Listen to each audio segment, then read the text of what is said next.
If you're happy and unite, clap your hands. If you're happy and unite, clap your hands. If you're happy and unite, and you really want to show it. If you're happy and unite, clap your hands.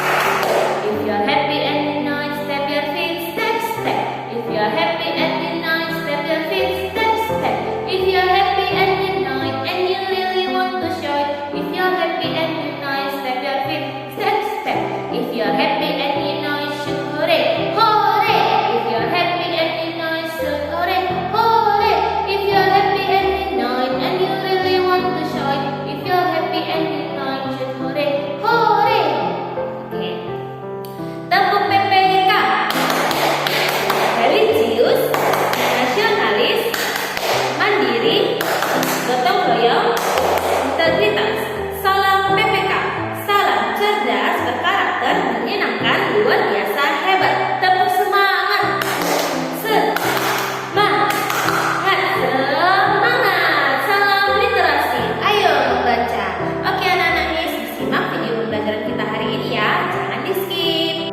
Today we learn tema 2, persatuan dalam perbedaan. Subtema 3, bersatu kita teguh, pembelajaran yang pertama. Oke students, now open your book page 99.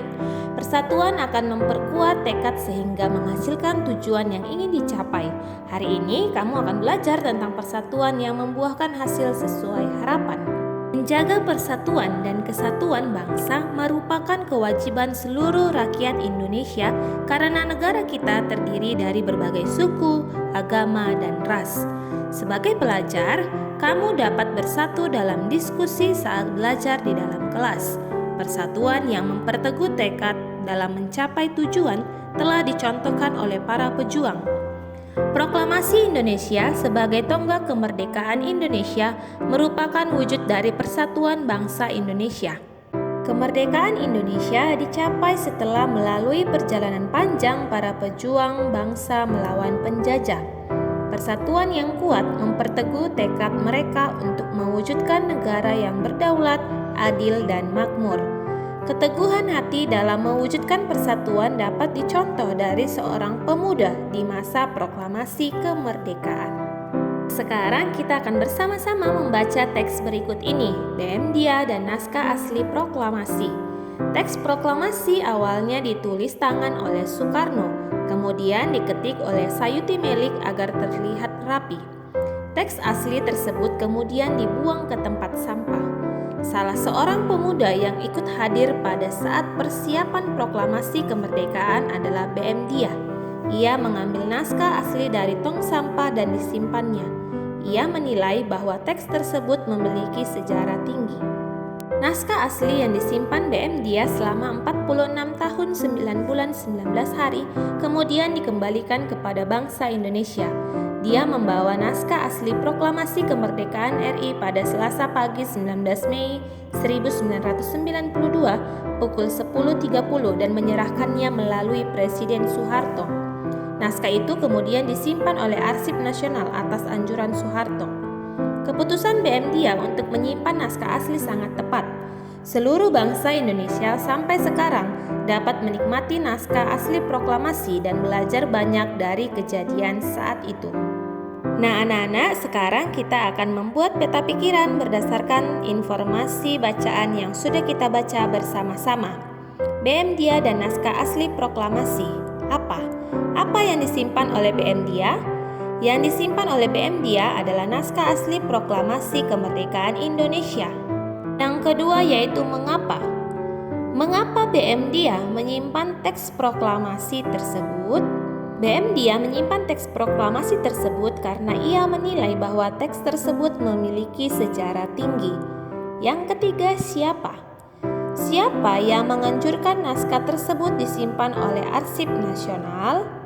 Yang menganjurkan naskah tersebut disimpan oleh Arsip Nasional adalah Presiden Soeharto. Yang keempat adalah bagaimana. Bagaimana keputusan BM Dia? Keputusan BM Dia untuk menyimpan naskah asli sangat tepat.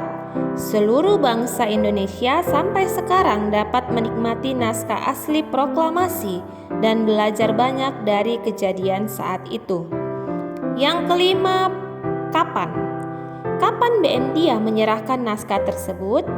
BM Dia menyerahkan naskah tersebut yaitu pada Selasa pagi 19 Mei 1992 pukul 10.30. Pertanyaan yang keenam, di mana? Di mana BM Dia mengambil teks tersebut? BM Dia mengambil teks tersebut di tong sampah. Anak-anak, informasi yang terdapat dalam suatu teks sebaiknya ditulis dengan menggunakan kata baku. Kamu bisa mengamati kembali teks bacaan yang sudah kita baca bersama-sama. Apakah teks tersebut sudah menggunakan kata baku? Ya, betul, sudah ya anak-anak Miss. Nah, apa sih itu kata baku? Kata baku adalah kata yang ditulis dan disusun sesuai dengan PUEBI, Pedoman Umum Ejaan Bahasa Indonesia. Kata baku biasanya digunakan dalam situasi resmi. Penulisan dan pengucapannya sesuai pedoman ejaan yang disempurnakan atau EYD. Contoh kata tidak baku, nasihat. Contoh kata baku, nasihat. Perhatikan perbedaan katanya.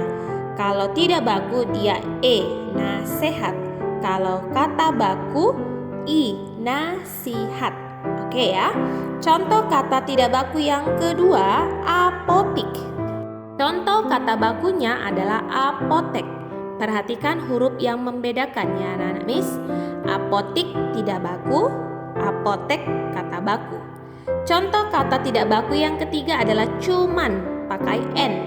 Sedangkan kata bakunya itu cuma tanpa huruf N.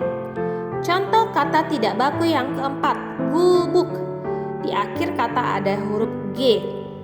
Itu tidak baku. Kata bakunya adalah gubuk. Di akhir kata ada huruf K. Contoh kata tidak baku yang kelima adalah jadwal.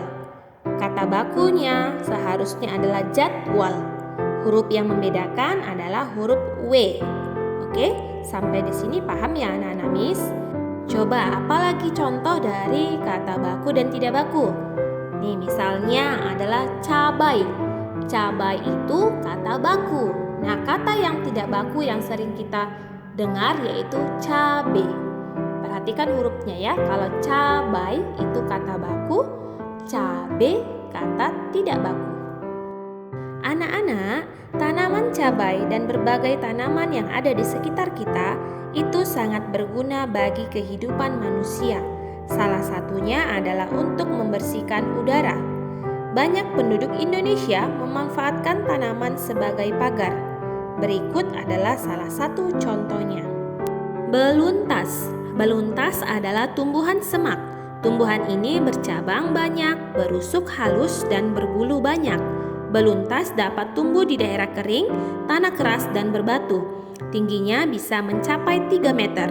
Dengan habitat dan ciri fisiknya tersebut, beluntas banyak dimanfaatkan sebagai tanaman pagar. Banyak rumah menggunakan beluntas sebagai pagar hidup. Nah, selain tumbuhan, hewan juga berguna bagi kehidupan manusia. Contohnya adalah keong sawah.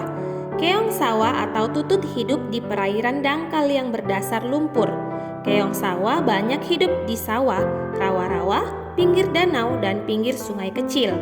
Keong sawah berguna untuk membersihkan lumut di kolam ikan. Keong membersihkan lumut atau rumput yang biasanya tumbuh mengambang di atas air. Nah, berikut ini ada beberapa manfaat hewan bagi manusia dan lingkungan. Yang pertama, penghasil bahan pangan. Manusia memanfaatkan hewan untuk bahan makanan seperti daging, telur, dan susu. Yang kedua, penghasil bahan sandang. Hewan memiliki manfaat terkait kebutuhan sandang, seperti kain sutra yang berasal dari serat kepompong ulat sutra. Domba dapat menghasilkan wol. Kulit hewan seperti sapi dan kerbau dimanfaatkan dalam pembuatan jaket. Yang ketiga, penghasil bahan kerajinan. Kulit sapi dan kerbau dimanfaatkan sebagai bahan pembuatan wayang kulit. Selain itu, bulu angsa dimanfaatkan untuk membuat kop. Yang keempat, penghasil pupuk organik.